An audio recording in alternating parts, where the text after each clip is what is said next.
was at WrestleMania this year and last year, and you greatly entertained me at both. Let's talk about main event night one this year, because that fulfills so many goals, man. Like rolled into one. You knew where it was going to culminate. The story had been, the apex in WWE. A lot of people have called it one of the greatest storylines of the last decade, at least. Headlining a WrestleMania, winning, right? Winning the tag titles of Kevin Owens, which in and of itself, by the way, people have talked about forever, right?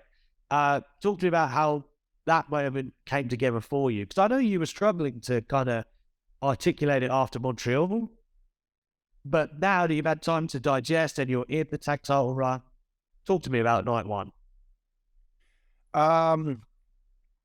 Well, I mean, it's just something I'm very proud of for sure. And there's a lot of reasons to be proud. And I think you touched on part of it, which is just the story is what got us there. Because you've never actually seen a tag team title match main event WrestleMania. It's unheard of. There's only ever been one tag team match headlined WrestleMania, and it was WrestleMania 1. And then, the tag team titles have always sort of been in the background. And that's a testament to the Usos and the bloodline and the whole story, how they've elevated those titles. But the fact that we told the story so good that it took something highly unlikely that would ever be in that position and put it in that position is something I'm extremely proud of. Almost more so than if I had risen as a solo competitor and say won the Royal Rumble and gone on to headline Mania. That would be unbelievable. And trust me, I'm not poo-pooing that. That would be great. A lot of people have won the Royal Rumble and gone on to headline WrestleMania. This is something different. This was it created something that didn't really exist before. Yeah. It opened a spot that didn't exist before. The Royal Rumble to WrestleMania main event pipeline, it's been there forever. But this is just a story that was so well told and so well executed, and that had fans so invested that it kind of willed itself into existence. Yeah. So I'm very proud, for sure. When did you know you were going to be main eventing? Because obviously that's a life goal too, presumably. So, cautious here to not pull back the curtain too much, but I had caught wind that was going to be the plan a few weeks out. But for whatever reason, there was still this sort of, as does exist in WWE, that card subject to change mentality. Oh, yeah. Which was really unsettling because it's let's just commit to this, shall we? So it was penciled in as far as I know. And again, I could be wrong because I'm not behind the scenes in all those meetings. But as far as I know, it penciled in for a while. Again, just because the story had so much investment behind it and so much time sunk into it. And it was simply the best story going into the event. But there was a little bit of that, well, we don't know what could change and this and that. So, I mean, if I had one thing to do over, it's I wish that we could have promoted it as the night one main event for a few weeks going into it, because it genuinely was historic. Yeah. It genuinely was the first, we love to say first this and the biggest that in WWE because we're promoters, we promote these fights. And so we had a legitimate first time ever and a legitimate, the biggest, blank ever, the biggest tag team title ever. By virtue of it headlining WrestleMania, it becomes the biggest tag team championship match of all time. And to me, we had that in our corner, and it was kind of a wasted opportunity that we didn't promote to it. But I do understand there's some behind the scenes stuff that, maybe, again, some stuff I'm maybe not even aware of that caused us to not lean into it as much. But if I could go back and do it again, I wish we could have leaned into that promotion a little bit more. Yeah. Yeah. I mean, again, we keep talking about the story. Now, the turn per se, and the Royal Rumble was like a movie, right? And then that gets us to Montreal. That was so amazing and red hot was there not a point in your mind either? Obviously, where we got to in the tag team was amazing, but like, is there not a point in your mind where you thought maybe me and Roman, WrestleMania, we can only fantasy book at this point, and of course, Cody's operating in the background, and the stories were kind of concurrent. Um, but I just wonder, man, like even in your own brain, did you think maybe we might, or was there any chatter? Like, because I was certainly thinking, hey, I started feeling it honestly, even before the Royal Rumble. I would start to feel it almost maybe around Survivor Series time, because I kind of knew I had a general idea of where things typically go. I mean, if you've yeah, ever watched pro wrestling, you kind of know the arc, right? So it did definitely strike. It did strike me that this is something that was so hot that it could have gone all the way. There's no question, and I still think in an alternate reality, it could have gone all the way, but it just didn't. It happened to coincide with the time when Cody came back from an injury, and he did very, very well in his own right and was red hot. So it wasn't. I was getting asked a lot around that time. Do you think with Cody coming back, but you being the clear favorite from a storyline perspective, that might hint this or that? And I said, not really, because Cody has his own kind of steam going. So if it were a case like if you had rewound to the Daniel Bryan miracle run of WrestleMania 30 and Batista, and that whole kind of situation, that was a bit different because the fans rejected Batista because they viewed the whole thing differently. But the fans loved it. So I knew there wouldn't be a backlash like that. I think it was just a timing issue and all that. And to everybody's credit involved, the story really played out very well leading into WrestleMania. But I'd love to see Cody, be able to put the bow on the whole thing. But, things carry over now. So every time, that's the thing about WWE. It's this, you got to be careful sometimes to put this, when you say finish the story and that kind of thing, which is what we were leaning to going into WrestleMania, is that the story does not, you think it's over and it's just kind of never over. yeah, You know what I mean? Those goalposts move all the time.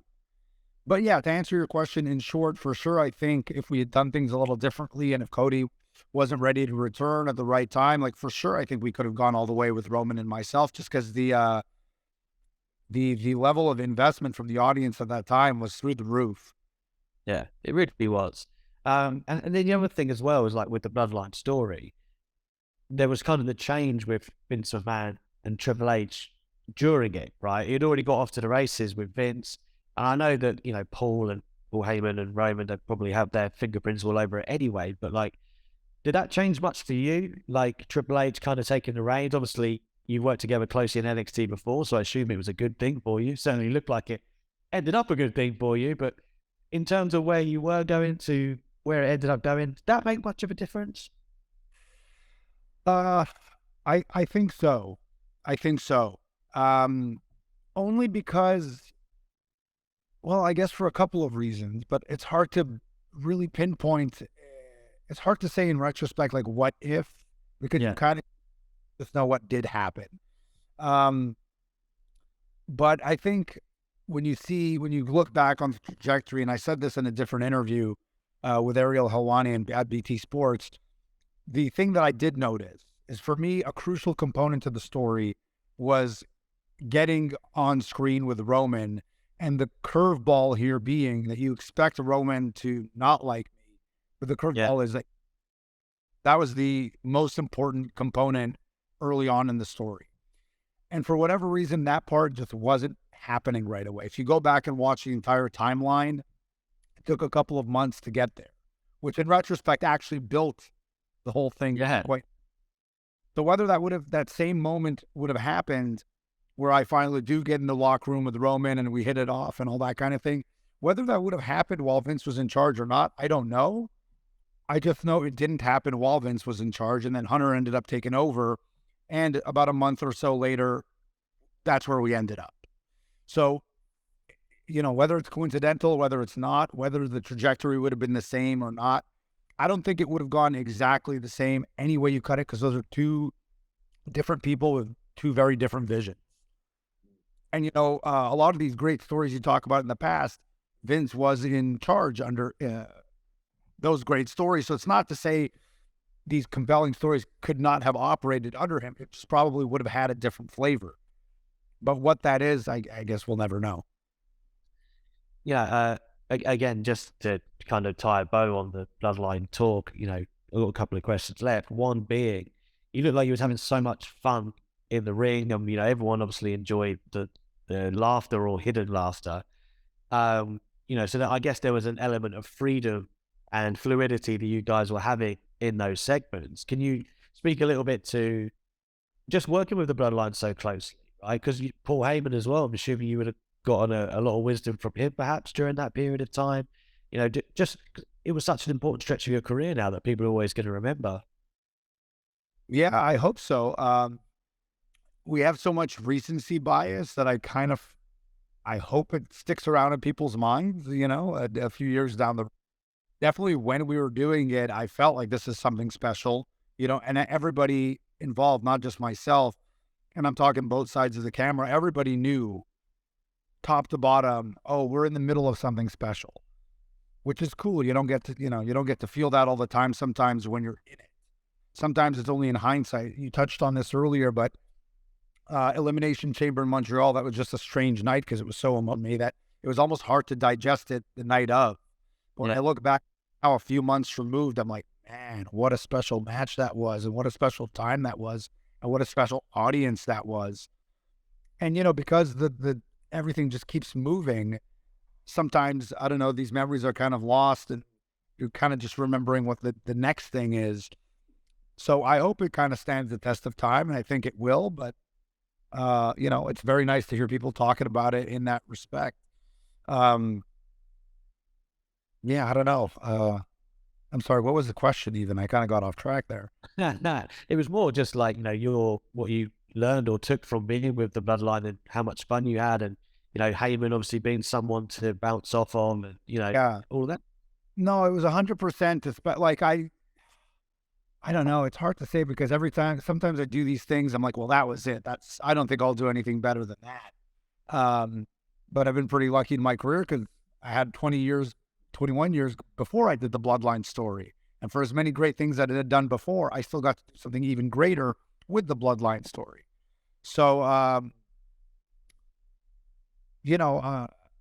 I don't know if that's the only thing I'll be remembered for. I really don't know what I'll be remembered for. And it's kind of out of my hands anyways, to be honest with you. But if it is something that is remembered fondly in the years to come, that's more than I think, man, what more could you ask for? That's wonderful. And it was a blast. And people, just even when you're talking about sometimes the hidden laughter or the clear chemistry between the performers on screen and all that, it was just kind of like a weird lightning in a bottle, perfect stars aligning for all these variables to create this thing.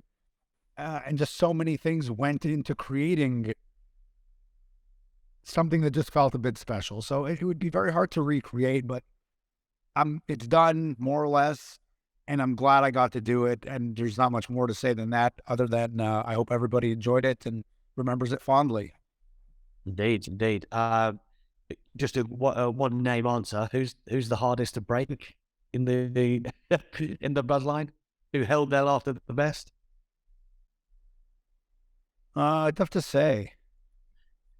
Maybe I don't know. Maybe Roman. I don't know. Yeah, I don't know. I did want to finish on. I saw you tweeting about Kota Ibushi today, which was pretty cool. Have you got a small short list of names of guys you'd love to work before you finish? Well, there's definitely guys I'd like to work again. Yeah. There's a handful of people, and this has been a thing of mine, kind of my entire career.